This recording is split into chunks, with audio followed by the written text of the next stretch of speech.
Jésus.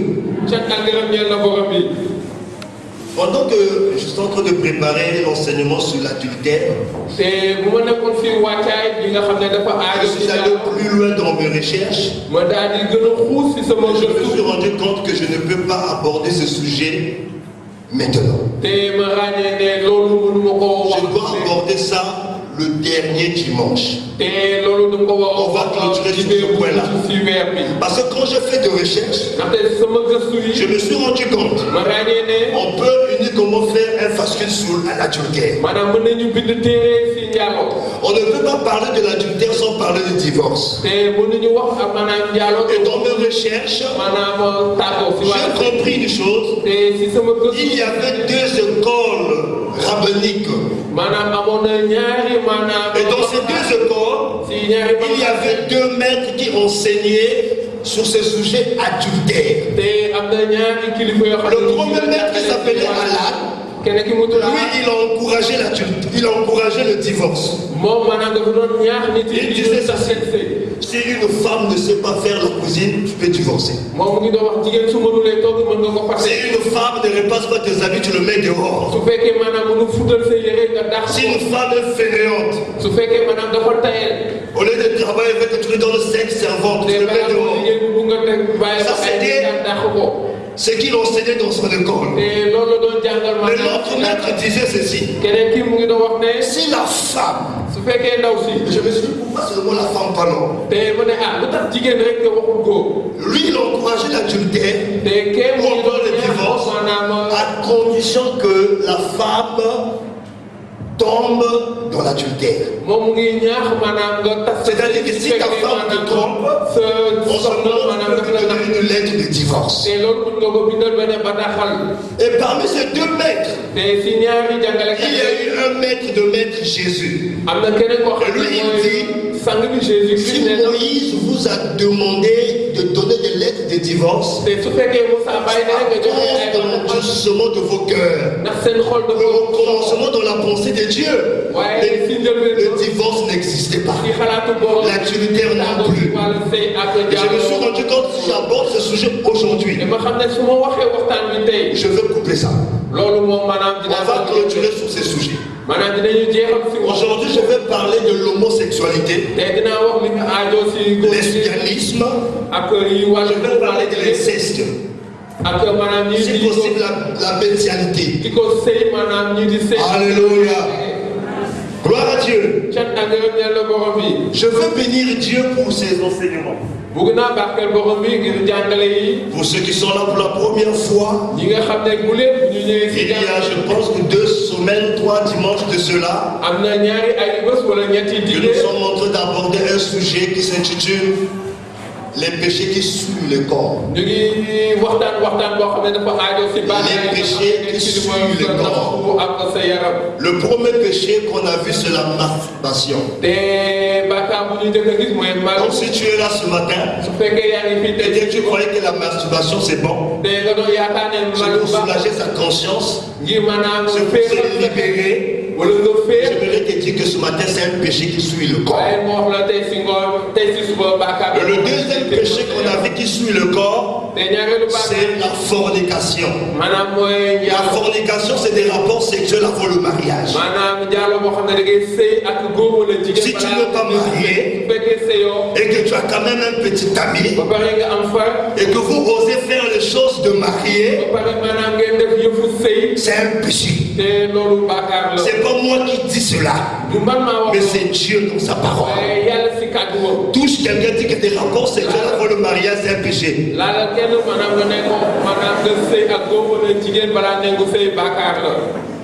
Touche quelqu'un dit que la masturbation c'est un péché.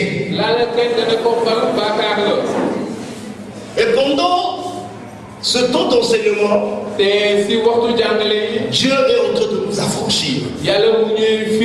Vous savez, il y a certains péchés qu'on ne peut pas oser avouer devant les gens.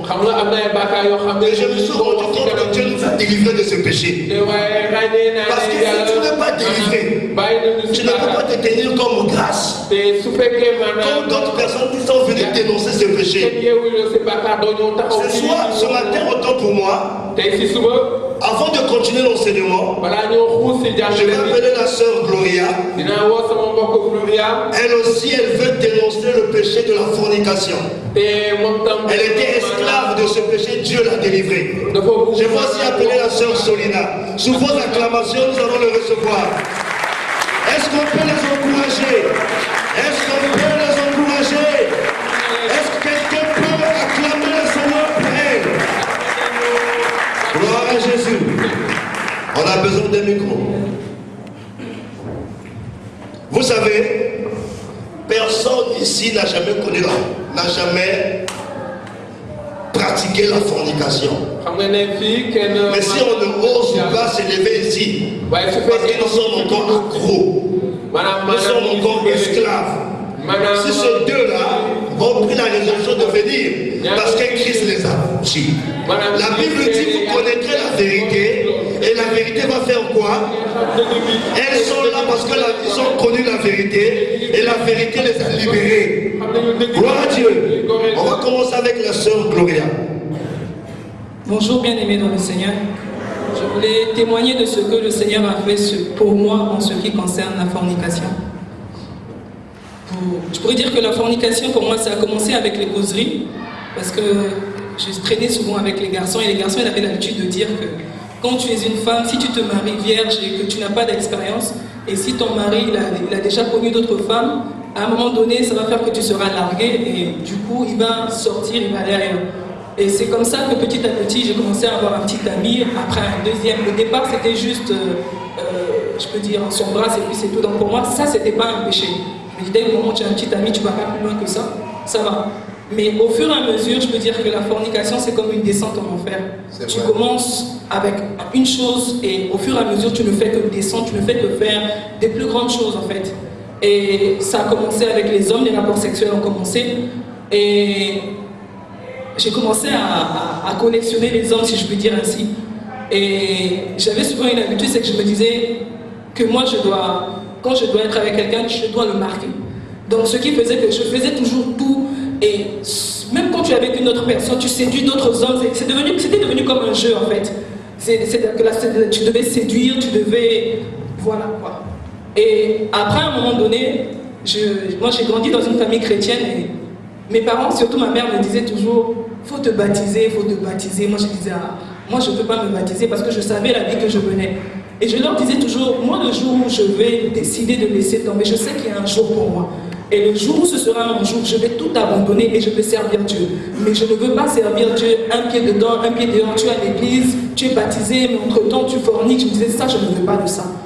Et à un moment donné, je pense que quand j'avais 20 ans, avant mes 20 ans, je commençais à sentir l'appel de Dieu dans ma vie. Je commençais à sentir qu'il était temps que j'arrête. C'est-à-dire que je n'avais plus l'appel. Et j'étais en relation avec un garçon et je suis allée le voir, j'ai dit, moi je sens que je dois commencer à servir Dieu. Et je lui disais, moi il faut que j'arrête, je dois vraiment servir Dieu. Et puis c'était toujours les raisons, les codes d'habillement. Et le truc c'est que après le garçon, il ne venait pas à l'église, mais il a commencé à venir à l'église. Il a commencé à devenir sérieux. Donc le dimanche là aussi on se voit à l'église, à la fin vous vous retrouvez encore. Et je voulais dire aussi en passant que souvent nous on ne veut pas laisser certaines relations, on se dit bon j'avance comme ça, avec le temps ça va se couper ou bien il va se convertir, c'est pas vrai. Au lieu que ce soit moi qui le convertisse, c'est lui qui m'avait converti. À tel point que la relation, au lieu de couper, je ne coupais pas, j'étais toujours dedans. Et ce qui a fait qu'un jour, là où je dis vraiment que la fornication c'est une descente aux enfers, c'est qu'un jour je suis tombée enceinte. Et quand je suis tombée enceinte, je dis Seigneur, qu'est-ce que je fais? Je dis bon, ça je ne vais pas dire aux parents déjà, ça ne va pas le faire. Je dis bon, je vais me débrouiller à ma manière. Et c'est là que je suis allée chercher les moyens. On m'a donné les solutions. Tu fais les solutions, ça marche comment? Ça c'est quel fœtus que tu comme ça? On dit non, c'est ton sort qui est fort. Moi, je dis c'est pas grave, j'ai cherché. Mais quand j'ai fait l'avortement, c'était pire qu'avant, j'ai perdu la paix que j'avais. J'étais devenue, je peux dire à la limite, comme une droguée. Je n'avais plus de paix, je n'arrivais plus à dormir. Je ne dormais pas le soir. Le soir, quand je me couchais, je ne dormais pas. Toute la nuit, j'étais là, j'étais en train de réfléchir. Et j'ai commencé à déprimer, je commençais à faire vraiment une dépression. À tel point que le soir, au lieu de dormir, j'avais commencé maintenant, je marchais dans la rue. C'est-à-dire que pour essayer de l'oublier, parce que on me disait toujours que l'avortement c'était un crime. Et donc pour moi, me dire que j'avais tué une personne, j'avais complètement perdu toute la paix. Et je peux dire que j'étais devenue comme un chégué, dans le sens où la nuit, pendant que les autres dormaient, moi je marchais dans le centre-ville pour pouvoir essayer de trouver la paix. Mais les mois sont passés. Et il a fallu que je vienne ici à Dakar. Entre-temps, avec l'autre, là, c'était fini. Mais je suis encore, malheureusement, sinon heureusement, je ne sais pas, je me suis retrouvée encore dans une autre relation. Et c'est comme si, au fur et à mesure, tout ce que j'avais dit que je ne devais pas faire, dès le moment où j'avais commencé à forniquer, c'est comme si je commençais à dépasser toutes les limites que je m'étais fixées moi-même. Je m'étais dit, je ne vais pas avorter, je me retrouve à avorter. Je me disais que je ne vais pas sortir tard le soir, je me retrouve à sortir. Tout ce que j'avais dit que je ne vais jamais faire, c'est ça que j'ai commencé à faire. Et le temps est venu, il fallait que je vienne à Dakar. J'étais déjà en relation avec ce jeune homme-là. Et j'étais venue avec ma mère. Et quand on venait à l'église le dimanche, on nous disait, on faisait les appels pour ceux qui voulaient donner leur vie au Seigneur. Et quand c'est comme ça, pendant le culte, ma mère, elle me faisait ça. Je dis, je fais comme si j'ai rien vu, je ferme les yeux. Un dimanche est passé, 2 dimanches est passé. Après un dimanche, après l'église, on arrive à la maison. Elle me dit, toi, tu as un cœur dur. Hein? Elle me dit, à part Dieu, à part Jésus, il n'y a rien. Elle me dit, ne te trompe pas, tout ce qu'il y a dans le monde là, c'est rien. Et après, elle m'a exhorté. Mais ce pourquoi je ne voulais pas me convertir, c'est parce que j'étais venue en octobre. Mais je savais que le garçon allait venir en décembre. Je me disais, Seigneur, si je me convertis maintenant s'il vient, comment ça va se passer? Donc c'était ça, c'était le calcul que j'avais dans ma vie. Mais je sentais que là, je ne pouvais plus continuer avec cette vie-là. Et je suis venue à l'église et un jour, c'était l'ancien Christian Péguélé qui a prêché. Et il a fait l'appel, il a dit, tous ceux qui veulent donner leur vie au Seigneur, tous ceux qui veulent servir le Seigneur, qu'ils se lèvent. Et ce jour-là, j'ai senti que c'était mon jour. Je me suis levée. Et après, il nous a réunis au niveau de... Après le culte. Et c'est là que j'ai choisi de servir le Seigneur dans le protocole. Mais ce qui m'a fait tout laisser tomber, c'est que je venais à l'église, mais j'avais l'impression d'avoir 2 vies. J'avais l'impression, je continuais toujours à écouter la musique. C'est vrai que je servais le protocole. De temps en temps aussi, je pouvais envoyer des messages, on s'appelait avec le garçon, mais j'avais l'impression de vivre 2 vies. J'étais comme si je vivais dans 2 mondes. Et entre-temps, je venais souvent chez le frère Archier, chez le frère Ami, et je leur ai dit, moi j'ai l'impression que je vis dans 2 mondes. C'est bizarre, mais quand je suis à l'église, je ne sais pas, cette paix, cette joie-là, c'est comme si dès que je sors de l'église, je deviens un monde à part. À l'école, je me sens vide. Et ils m'ont répondu, c'est simplement la présence de Dieu. J'ai dit, c'est la présence de Dieu. Je dis, Seigneur, moi je veux que cette présence que je sens à l'église, que je la sens toute ma vie. Et c'est ça qu'au fur et à mesure, quand j'ai fait cette prière-là, que depuis ce jour-là jusqu'aujourd'hui, c'est-à-dire que j'ai retrouvé une paix, la paix que le monde ne m'a pas donnée, la paix que la fornication ne m'a pas donnée, la joie que la fornication ne m'a pas donnée. Alléluia. Est-ce qu'on peut acclamer le Seigneur? Il n'y a que Dieu qui peut le faire. Un prophète ne peut pas te transformer. Un pasteur non plus. Mais Jésus-Christ de Nazareth. Celui qui change. On va écouter le témoignage de la sœur Solina. Bonjour peuple de Dieu. Bonjour. Je voudrais élever Jésus ce matin pour ce qu'il a réalisé dans ma vie. J'ai grandi dans l'église parce que lorsque je suis née, ma maman était déjà chrétienne. Et donc j'ai été à l'école du dimanche.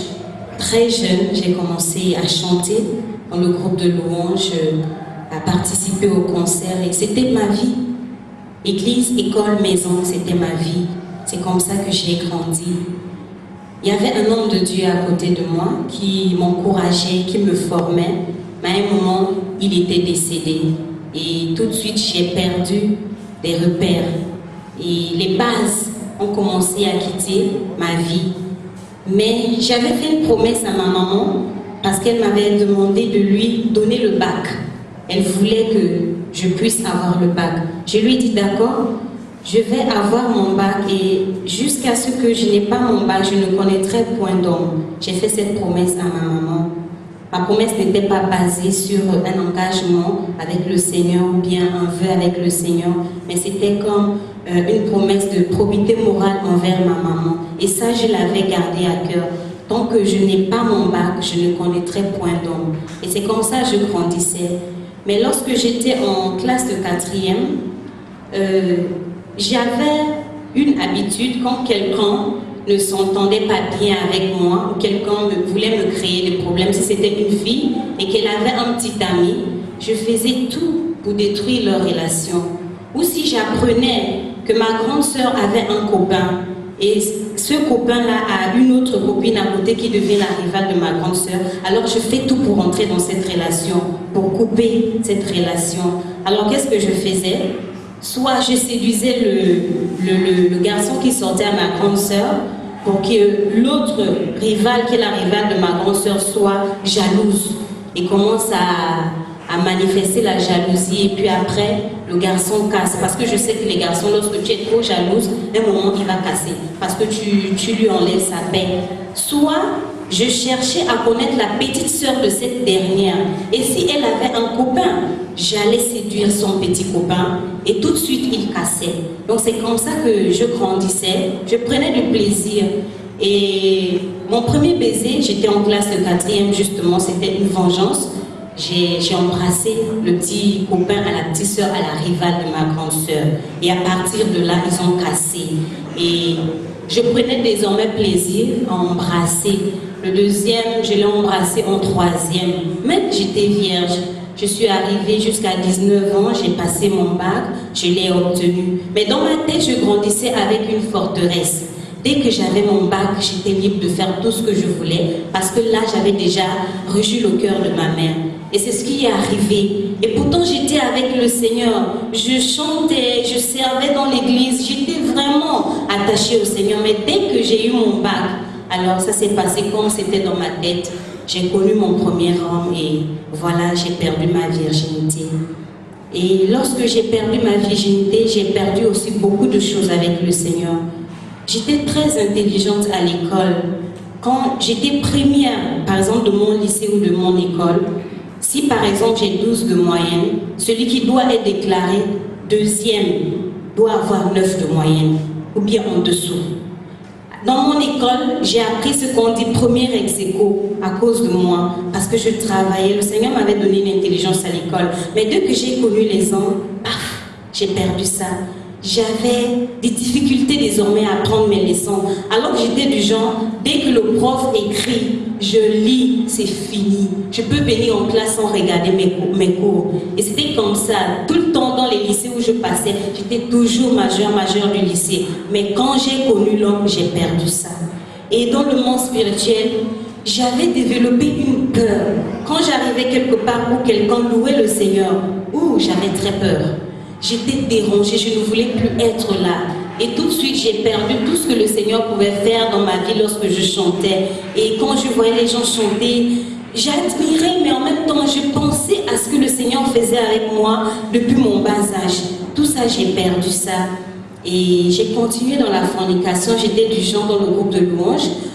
Demain, dimanche, c'est moi qui dois diriger le culte. C'est moi qui ai fait le programme. Mais samedi, je dors chez mon petit copain. Et dimanche, je viens diriger la louange. C'est comme ça que ça se passait. Parfois, je vais là-bas, je fais une semaine. Et après, voilà, je continue les activités avec le Seigneur. Puis, je viens au Sénégal. Mais j'étais déjà dans la chose. C'était sucré vraiment. Je ne pouvais plus lâcher. Et pour attester l'une des choses que le pasteur avait dit ici dans sa prédication, c'est vrai, on peut être dans un groupe de louanges, mais quand on n'a pas encore reçu un déclic dans sa vie, on va continuer dans ces choses. Et pourtant, on se dit que c'est le Seigneur qu'on chante. Je suis arrivée à Dakar, je suis encore tombée avec un frère. Et pourtant, on était dans le Seigneur, on priait. Et là, j'étais fâchée, j'étais triste au fond de moi. Tout ce qu'on disait église, je ne voulais pas entendre parler. Parce qu'à chaque fois que je faisais ça, j'étais fâchée, j'étais triste au fond de moi. Mais je ne sais pas ce qui me rendait comme ça. Et pourtant, pendant l'acte, j'étais contente. Mais après, vraiment, je perdais ma paix. Et je suis rentrée au Gabon, c'était en fin 2008. Et j'ai fait une année blanche parce que j'étais tombée enceinte. Et là, les choses se sont empirées, j'étais devenue aigrie. Vraiment, tout ce qu'on disait, église, pasteur, frère, je ne voulais pas entendre parler de ça. Parce que je me disais, c'était du mensonge, tout ça. Et je mets au monde, et le Seigneur permet que je revienne au Sénégal alors que j'étais censée aller ailleurs. Dans ma classe, j'aimais beaucoup chanter, j'avais la nostalgie du passé, j'aimais beaucoup chanter, je louais le Seigneur. Et derrière moi, c'est une merveilleuse sœur que j'affectionne beaucoup, Estelle Nyonguila. Un jour, elle m'a interpellée, elle me dit, mais toi, tu chantes bien, tout le temps on est là, tu chantes, mais tu pries dans quelle église? Je lui dis, ah, laisse-moi les choses de vos églises là. Et tout le temps elle persévérait. Quand elle me parle, je me fâche. Elle dit non, je ne suis pas venue ici pour ça. Je suis venue pour étudier, j'ai mes diplômes et je rentre chez moi. Église, je ne veux plus aller dans les églises. Et elle a persévéré. Et un jour, elle me dit, en cette fin d'année, on a une vie dans notre église. Elle m'a donné les indications, tout ça. Et ce 31 là, décembre, j'étais sur mon lit, mais j'avais manqué de paix, je ne dormais pas. Il faut peut-être que j'aille dans cette église-là. Il faisait peut-être minuit moins. J'ai pris le taxi, je suis allée, je me suis retrouvée. J'ai passé le culte. Dès que j'ai passé le premier culte, il y avait une forte présence de Dieu. Et c'était Maman Carole qui chantait. J'ai commencé à pleurer. Après, j'ai dit, je vais quand même en revenir. Mais je ne voulais plus revenir. Mais comme j'étais ma petite sœur, c'est elle qui m'a encouragée. Allons, il faut qu'on reparte dans cette église-là, il faut qu'on reparte. Et j'arrive le dimanche. Quand j'arrive le dimanche à l'église, c'est le pasteur Saint-Plus qui prêche. Il commence à attaquer la fornication, ceci, cela. J'étais fâchée. Je dis, mais l'homme là, pourquoi il fait ça? C'est comme s'il connaît ma vie, tout ce que je faisais. Il a commencé à parler. Mais j'étais fâchée, il m'énervait. Je ne voulais même pas rester là. Mais le prochain dimanche, je voulais encore venir. Mais c'est comme si le Seigneur, pas comme si le Seigneur s'était révélé à lui. Parce qu'il a commencé à m'approcher. Je me rappelle le premier dimanche, j'étais arrivée. Il m'a accueilli, bonjour, comment tu vas? Après il est parti, j'ai dit, et puis après ça il vient encore me dire bonjour, comme si c'était pas tout quoi. Et je suis encore revenue, quand j'arrivais, chaque jour il devait toucher quelque chose de ma vie. J'étais du genre, je m'habillais comme on dit sexy, mais je ne devais être dehors parce que au télé tout ça, et mes seins, toujours je dois laisser mes seins ici dehors parce que quand j'ai grandi on m'a dit, une femme doit connaître son corps. Quand tu t'habilles, valorise ton corps. Quand j'arrive, il attaque encore ça. J'étais fâchée. Je dis, mais l'homme là, il est comment? Et puis après, un bon jour, il m'a invité avec son épouse à la maison. On est parti. Ça a commencé à créer quelque chose. Et tout de suite, il y a une confiance qui s'est créée. Je suis allée à la maison. J'étais là, il fallait que je le voie. Je dis, mais comment est-ce que je peux le voir? À l'époque, c'était la sœur Ophélie qui était secrétaire. J'ai pris rendez-vous, je suis partie là-bas et là. J'ai pas hésité. Je lui ai dit, je lui ai ouvert mon cœur, j'ai dit tout ce que j'avais fait. Et à présent, je me condamnais, je me jugeais, je me sentais, je disais, c'était pas possible encore que le Seigneur m'accepte, que je rentre encore dans un groupe de louange. Il m'a dit tout de suite même, tu vas rentrer dans le groupe de louange. Et le dimanche qui suivait, il m'a présenté aux deux responsables, maman Léa et maman Carole. Et puis tout de suite, je suis rentrée. Mais comme on dit, lorsque tu reviens au Seigneur, il y a beaucoup de choses encore à travailler. L'habillement n'était pas encore travaillé. Je me rappelle à l'époque, maman Léa, maman Carole était très dure avec moi. Et je pleurais. Mais c'était toujours papa Saint-Fils, il me prenait dans les bras, il m'encourageait au point où moi je ne voulais même plus regarder maman Léa et maman Carole. Les deux, elles sont dures, lui il est gentil avec moi, il me comprend. Donc bien aimé, c'est comme ça que le Seigneur, par les prédications, par l'amour qui était là, il a commencé à me sortir de la fornication. Mais je n'étais pas sortie. J'étais accrochée à celui qu'on dit premier homme de ma vie parce que j'avais dit, l'homme qui devait me dévierger était celui qui devait m'épouser. Donc c'était une forteresse, j'étais accrochée. Mais Dieu s'était déjà révélé à l'homme de Dieu que cette relation-là n'était pas dans la volonté de Dieu.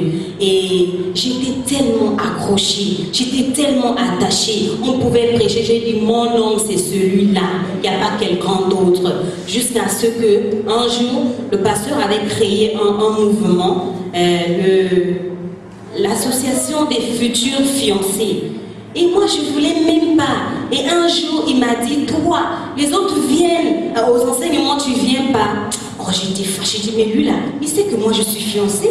L'homme il s'est déjà présenté devant ma famille et j'ai l'enfant. Qu'est-ce qu'il veut encore? J'étais fâchée. Mais quand je suis rentrée chez moi, le Seigneur m'a convaincue qu'il fallait que je fasse écho. Je n'étais pas exemptée de ses cours. Et je suis allée le voir, j'ai demandé pardon. J'ai dit voilà. Et il m'a pardonné. J'ai commencé les cours. Bien aimé, lorsque je suis rentrée dans ces cours, c'est là que le Seigneur a créé un déclic dans ma vie. C'est vrai que j'avais fait le vœu de chasteté. Je ne pratiquais plus l'acte sexuel, mais là-dedans, beaucoup de choses se passaient. Je pouvais encore pratiquer cet acte-là dans ma tête. Parce que quand je pense au premier moment que je passais avec cet homme-là qui m'avait déviergé, et je ne voulais pas m'en séparer. Et c'est comme ça, quand je suis rentrée dans ce mouvement-là, le Seigneur a commencé à m'enseigner sur sa volonté parfaite. Et il y a beaucoup de choses qui se sont passées. Le Seigneur a révélé des choses dans ces temps que je passais avec lui. Et c'est là où je dis vraiment, rien n'est impossible à Dieu. C'est nous qui lâchons la main du Seigneur, mais sa main est toujours tendue vers nous pour nous accueillir. Et c'est ma vie, c'est ce que le Seigneur avait fait avec moi. Je lui avais tourné le dos, j'avais peur de revenir, mais comme l'enfant prodigue, il m'a tendu la main et je suis revenue. Aujourd'hui, je suis mariée. Alléluia. Est-ce qu'on peut acclamer le Seigneur? Aujourd'hui, elle est mariée à M. Kouma. Aujourd'hui, elle est mariée à M. Ngoma. Que Dieu te bénisse.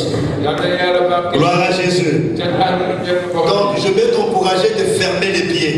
Pour la gloire de Dieu. Dis Amen. Il y a des gens je sais que tout ce que je prêche, ça vous met en colère. Alléluia. Amen. On n'a plus le temps. Que Dieu soit loué. Est-ce qu'il y a des gens qui ont des témoignages? Ils sont affranchis de la fornication.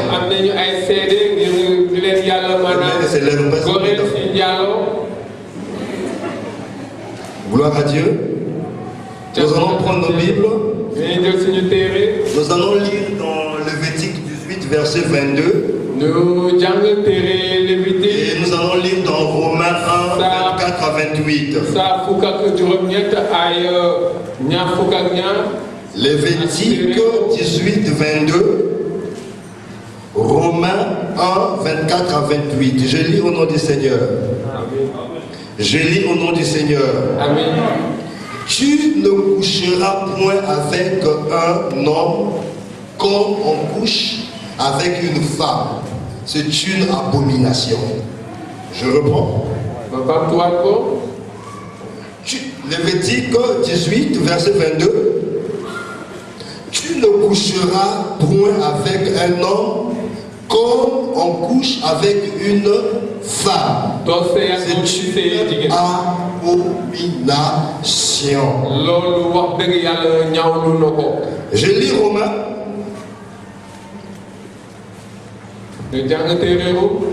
Romains chapitre 1, verset 24 à 28. Je lis au nom du Seigneur.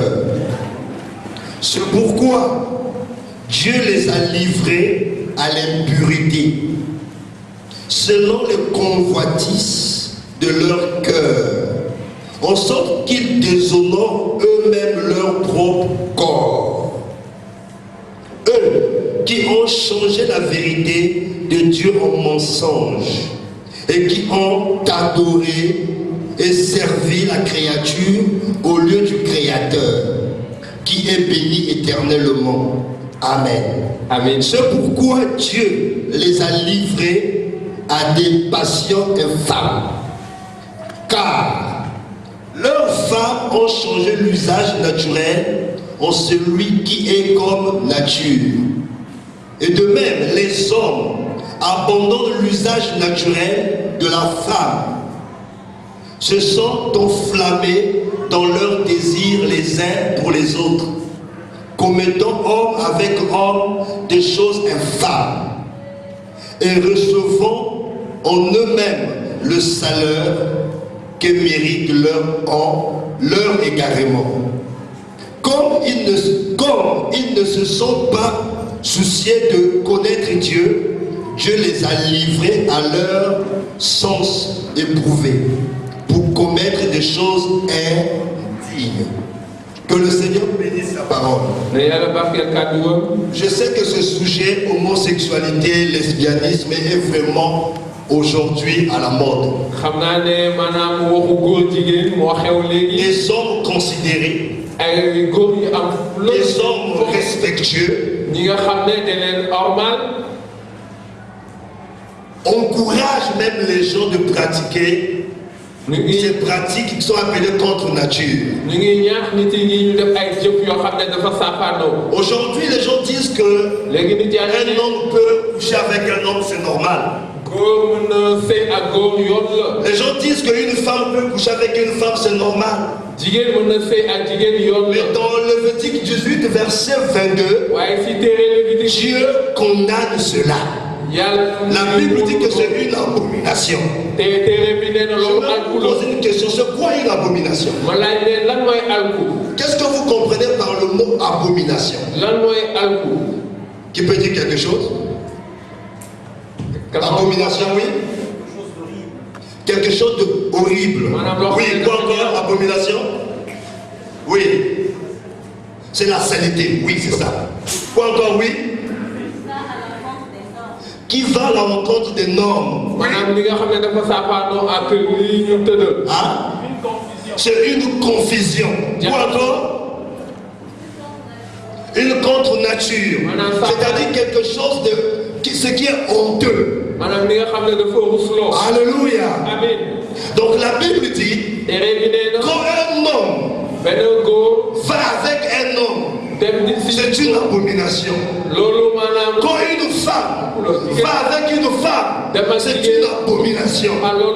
Et je me souviens, lesbianisme ou encore l'homosexualité ne commence pas aujourd'hui seulement. C'est quelque chose qui existait. Et comme c'était une honte, les gens qui pratiquaient ce genre de pratique contre nature le faisaient en cachette. Alléluia. C'était vraiment en cachette. Alors que le diable avait déjà introduit ses vices dans la société. Et au fur et à mesure que le monde est en train d'avancer, le diable aussi avance avec son royaume. Et il a commencé à imposer ça. La majorité des francs-maçons, ce sont des homosexuels. La majorité de Rose-Croix, ce sont des homosexuels. Alléluia. Alléluia. Dieu a donné à un homme un sexe. Il a donné à une femme un sexe. Et dans la pensée de Dieu, les rapports sexuels doivent être faits entre un homme et une femme. Mais par le lien du mariage. Imagine un peu. Un homme et une femme font des rapports sexuels hors mariage, c'est un péché. Comme le plus fort des hommes avec l'homme. J'aimerais te dire, si tu es homosexuel ce matin,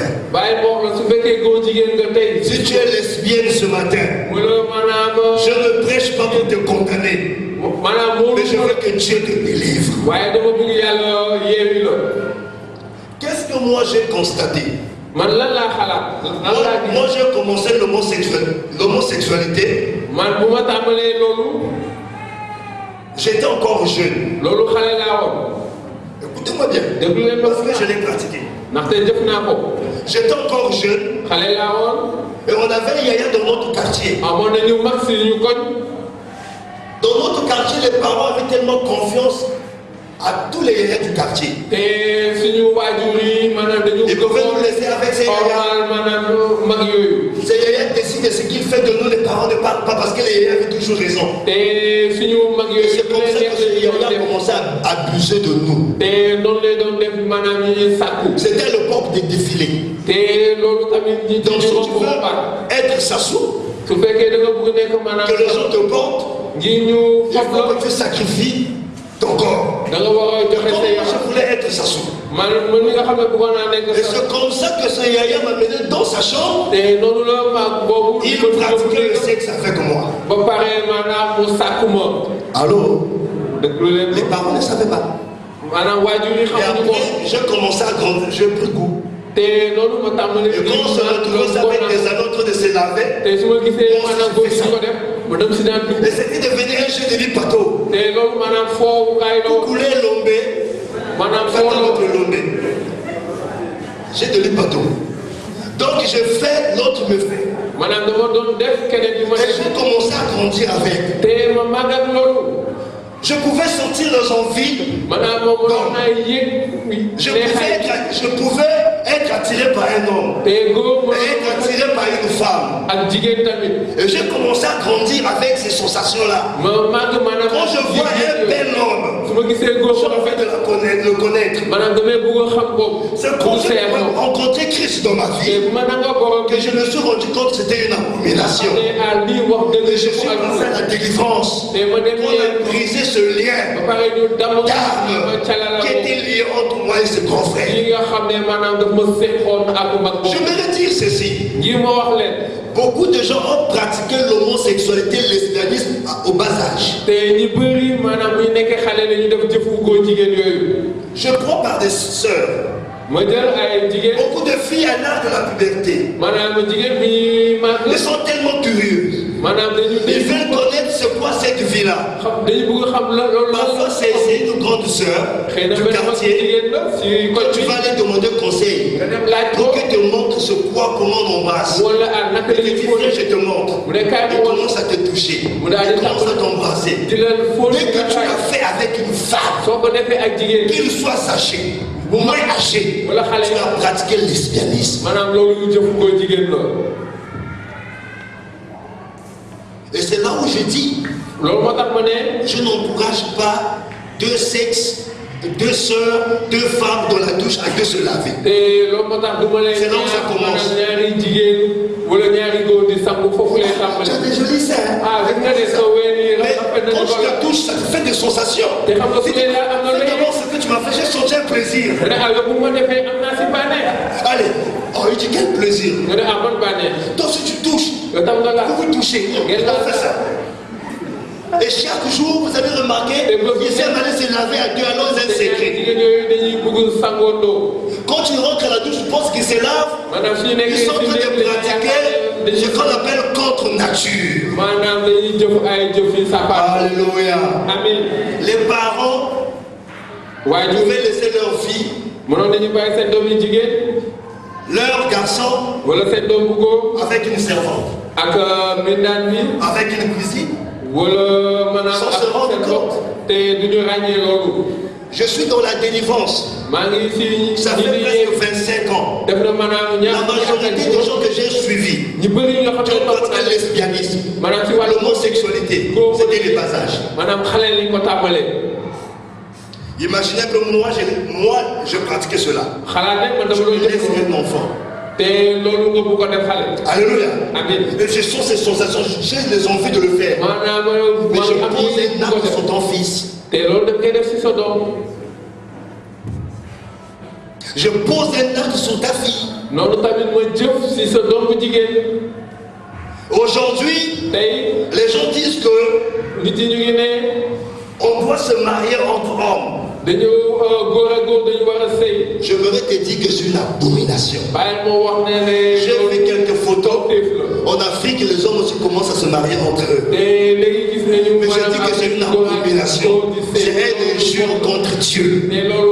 C'est s'opposer à la volonté de Dieu.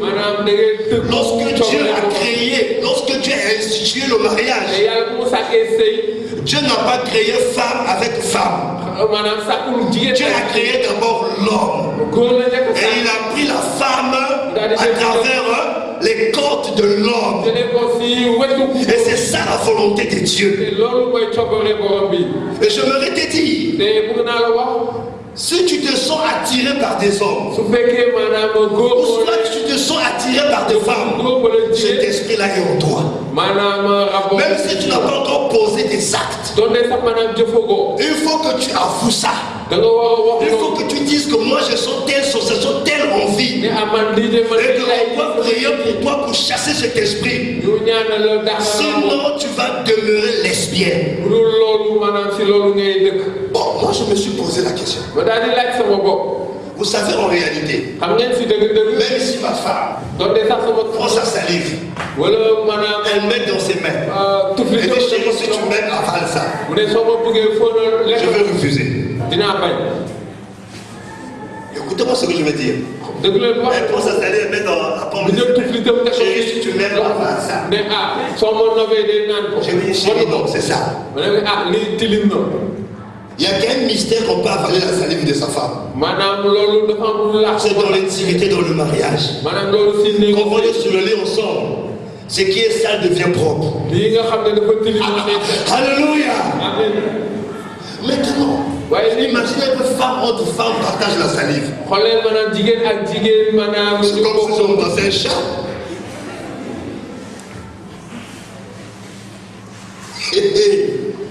Femme entre femme, ils partagent la salive.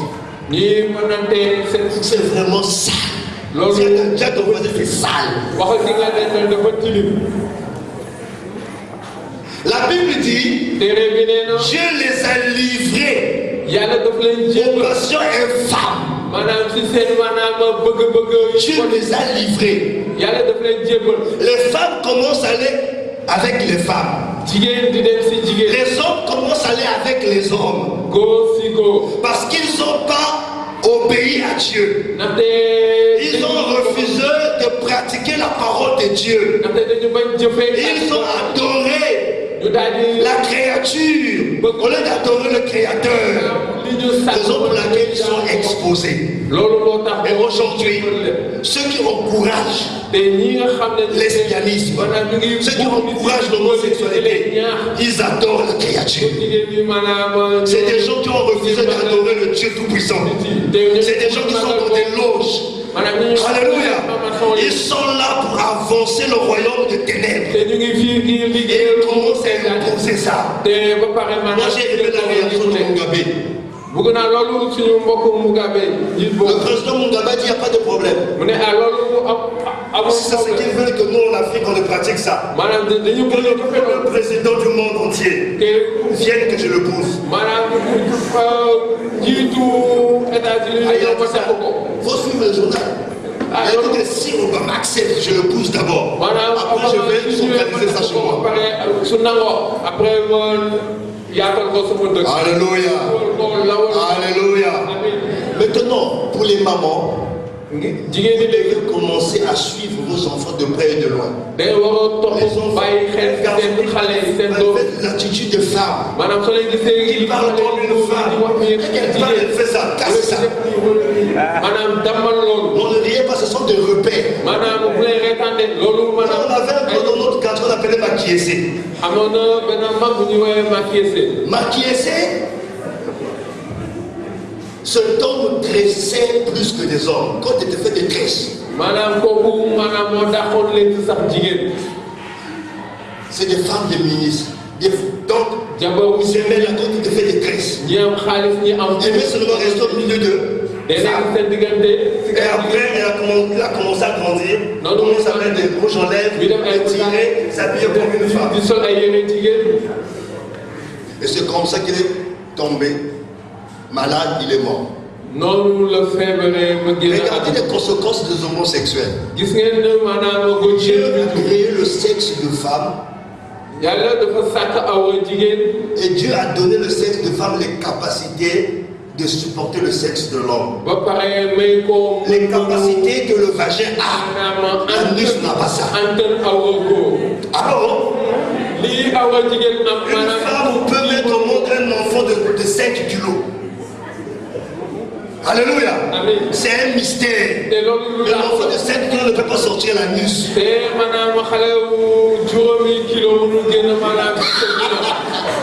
Alléluia.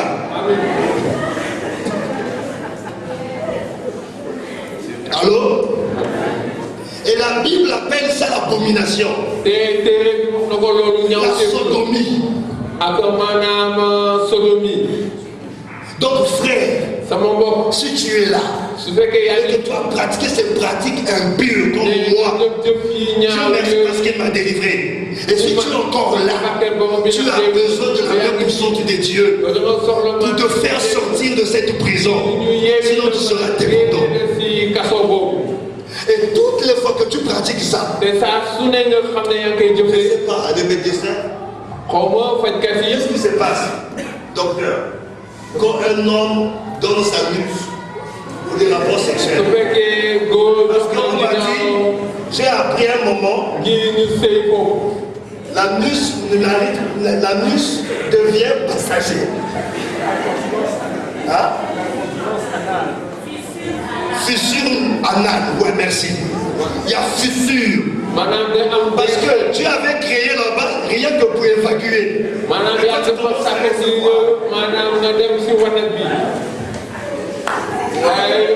Regarde, évacue. Et tu commences à. Donc Dieu dit d'accord. Comme toi tu es devenu sage, tu veux recevoir là-bas, allez, fissure anale. Tu peux plus retenir le sel. Il y a aussi des femmes qui font ça avec les hommes. Si l'homme te dit ça, faut te fâcher. La Bible appelle ça la sodomie. Ça souille le corps. Là-bas, ça peut évacuer. On évacue la saleté là-bas, mais toi tu vas aller remplir la saleté. Alléluia. Amen. Alléluia. Regardez-moi bien, vous êtes là. J'ai connu quelqu'un, il ne peut plus retenir le sel. Dès qu'il est là, avant de couper sa tombe,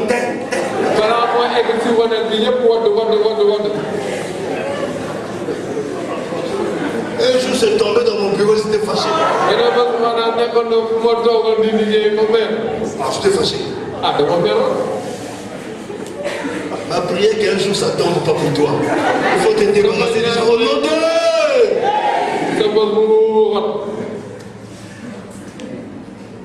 Alléluia. Amen. Il faut commencer à sauver les enfants. Un enfant va parler du temps pour aller.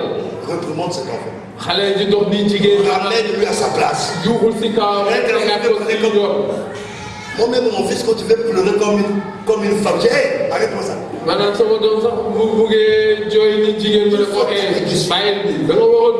Parfois, cet esprit impur peut rentrer à un enfant. Si dans la famille, il y a des gens qui ont pratiqué l'homosexualité, il y a des gens qui ont pratiqué le lesbianisme, l'esprit là, il est dans la famille. Et si on ne veille pas sur nos enfants, c'est l'esprit s'incarner dans la vie de l'enfant.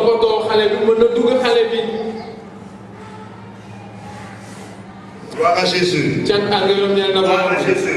Dis à ton frère, il ne faut pas rester dans la douche homme-homme pour vous laver. Il ne faut pas rester dans la douche se laver femme-femme.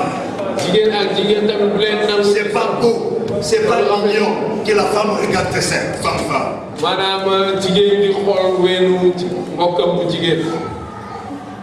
Alléluia. Amen. Il y a des gens comme ça qui pensent à la mode. Ah nous, on s'aime, hein? On fait ensemble, on mange ensemble, on se lave ensemble, on change de fleurs ensemble. C'est l'abomination. Maintenant, mariez-vous ensemble. Alléluia. Amen. Gloire à Dieu. Donc, s'il te plaît, si tu es là, tu as eu à pratiquer ça quand tu étais encore enfant. Et qu'aujourd'hui tu sens les attirances. Les parents ont de dénoncer ça.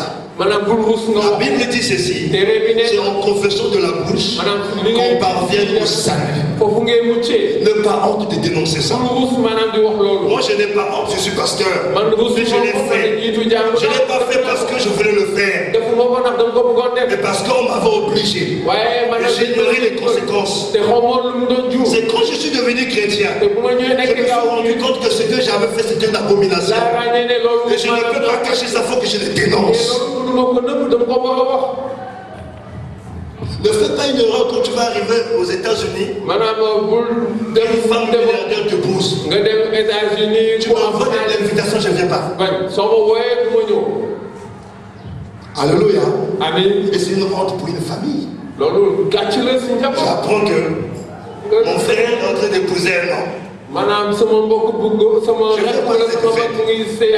Si je participe, je suis souillé. Si je participe à ce mariage, je suis impur.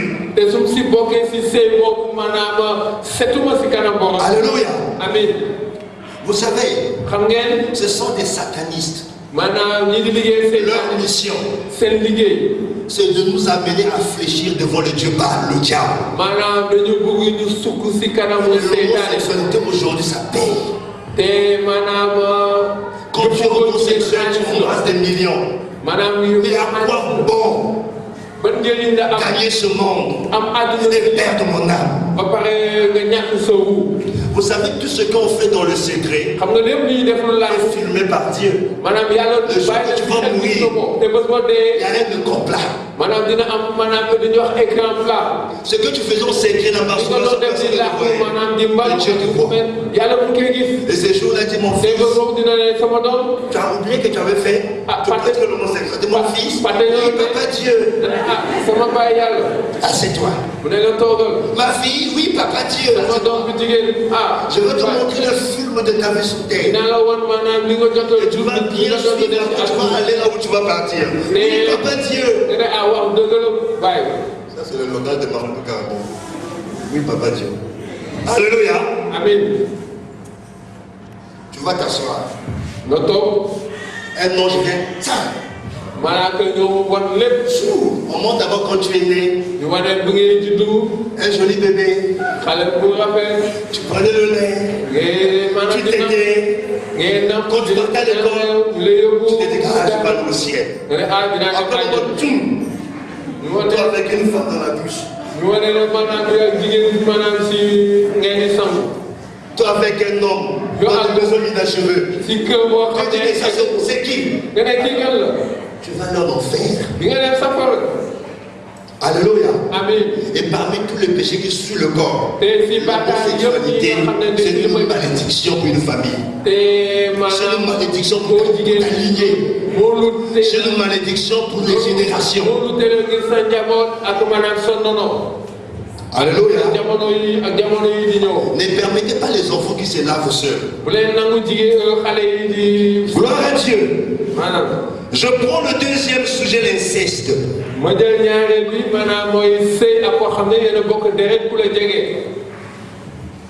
Je disais que l'homosexualité, elle désigne toute relation sexuelle entre deux hommes qui sont appelés homosexuels. La Bible interdit ce genre de relation contre nature. Maintenant, l'inceste. L'inceste désigne toute relation sexuelle entre proches parents. Les hommes lévitiques, 18 toujours, à partir du verset 6. Gloire à Dieu. Si quelqu'un a trouvé Béli, Lévitique, à partir du verset 6. Je lis au nom du Seigneur. Nul de vous ne s'approchera de sa parente pour découvrir sa nudité. Je suis l'Éternel. Tu ne découvriras point la nudité de ton père, ni la nudité de ta mère. C'est ta mère. Tu ne découvriras point la nudité, sa nudité. Tu ne découvriras point la nudité de la femme de ton père. C'est la nudité de ton père. Tu ne découvriras point la nudité de ta sœur, fille de ton père. aux filles de ta mère, nées dans la maison ou nées hors de la maison. Tu ne le découvriras point la nudité de la fille de ton fils, etc. C'est ce qu'on appelle l'inceste. Rapport sexuel entre proches parents. C'est une abomination devant Dieu. Et qu'est-ce que j'ai compris? Toujours dans les bas âges, les parents qui laissent les enfants de deux sexes opposés dormir dans la même chambre. C'est le commencement de l'inceste. La Bible dit ceci dans Exode 20. Dieu bénit l'unité de père sur les enfants. De la troisième jusqu'à la quatrième génération. Sur toi, tu fais un coureur de jupons. Tu as mené une vie sexuelle désordonnée. Tes enfants héritent ça. Donc dès les bas âges, les enfants ont la même influence. Le diable a un droit légal sur les enfants. Et quand tu les laisses dans la même chambre, une pensée peut venir comme ça par l'influence du diable. Un jour, on priait pour un frère. Quand on a commencé à prier pour lui, un esprit méchant s'est manifesté. On a cherché cet esprit. Deuxième esprit, c'était Lucifer. Il dit que je suis Lucifer. Je ne sors pas de ce corps. Voulez-vous me chasser de ce corps? Vous savez comment je suis rentré dans ce corps? Il vous a pas dit la vérité. Il avait couché avec sa petite soeur. C'est comme ça que moi je suis rentré. Il m'a invité. On était obligé d'arrêter la délivrance, de mettre le frère sous la grâce et de l'amener à enfourrer cela. Alléluia. Amen. Et beaucoup de personnes ont couché avec leurs cousins, cousines. Vous les laissez dans la même chambre. Parfois les parents boivent ensemble. Pendant qu'ils dansent, ils sont ivres. Ils commencent à s'embrasser, ils couchent ensemble.